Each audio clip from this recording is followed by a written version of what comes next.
Ja, Steffen hat das gerade schon angetippt, Christoph. Wir müssen sprechen über den Sondergesandten Steve Witkoff, der eben der Sondergesandte für den Nahen Osten ist, aber nun eben auch offenbar eine immer wichtigere Rolle im Ukraine-Krieg bekommt. Denn er wird nach Saudi-Arabien dann auch noch weiterreisen, um mit Putin zu sprechen. Was ist denn davon zu erwarten? Also Witkoff, denke ich, wird abklopfen, zu was die Ukrainer bereit sind, zu welchen Zugeständnissen, wenn es dann zu Friedensverhandlungen kommen sollte. Also ob die Ukrainer bereit sind, zum Beispiel zu akzeptieren, Gelände abzugeben, de facto, sicherlich nicht de jure.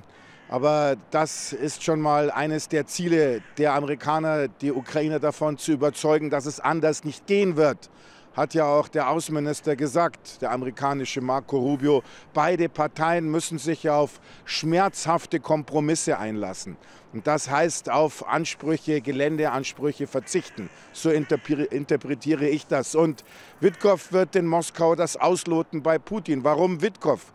Ich denke, weil Steve Witkoff, der Sondergesandte des amerikanischen Präsidenten, eben auch einen Zugang hat zu den Russen. Er war ja schon mal in Moskau am 11. Februar und hat sich da auch mit Putin getroffen zu einem langen Gespräch. Und das Ganze scheint einigermaßen zu funktionieren von der Chemie her. Und deswegen macht das Witkoff. Und ja, da gibt es dann auch noch einen anderen Mann, der wichtig ist für Witkoff in Moskau. Das ist Kirill Dmitrijew. Mit dem hat er sich auch getroffen. Das ist der Mann von Putin für Wirtschaftsfragen. Und da werden sie dann wahrscheinlich auch über Deals sprechen, Rohstoffdeals, die die Russen den Amerikanern anbieten, wenn hier als Gegenleistung die Sanktionen zurückgefahren werden. Also es gibt viel zu besprechen. Und ich denke auch, dass der russische Präsident zu Zugeständnissen bereit ist. Das ist meine persönliche Meinung. Ich denke, Putin will Kompromisse, weil er diesen Krieg nicht endlos lange führen kann. Dafür reicht ihm die Kraft nicht. Christoph, aber das, was du uns jetzt eben erläutert hast, wie könnte denn tatsächlich eine gesichtswahrende Lösung für Russland aussehen? Also das, was ich jetzt sage, ist meine persönliche Meinung. Ich habe dafür überhaupt keine Beweise, dass die Russen so weit gehen werden. Aber ich denke, das könnte passieren. Die Russen haben am 30. September 2022 4 ukrainische Provinzen annektiert. Saporosche, Cherson, Donetsk und Lugansk. Und sie kontrollieren von diesen Provinzen nur einen gewissen Teil. 72% ungefähr im Bereich Saporosche und Cherson, 70% im Bereich Donetsk und 99% im Bereich Lugansk. Putin sagt aber, dass diese Gebiete nach der russischen Verfassung zur Russischen Föderation gehören und dass die Ukrainer das alles räumen müssen. Nur dann ist er bereit zu Frieden.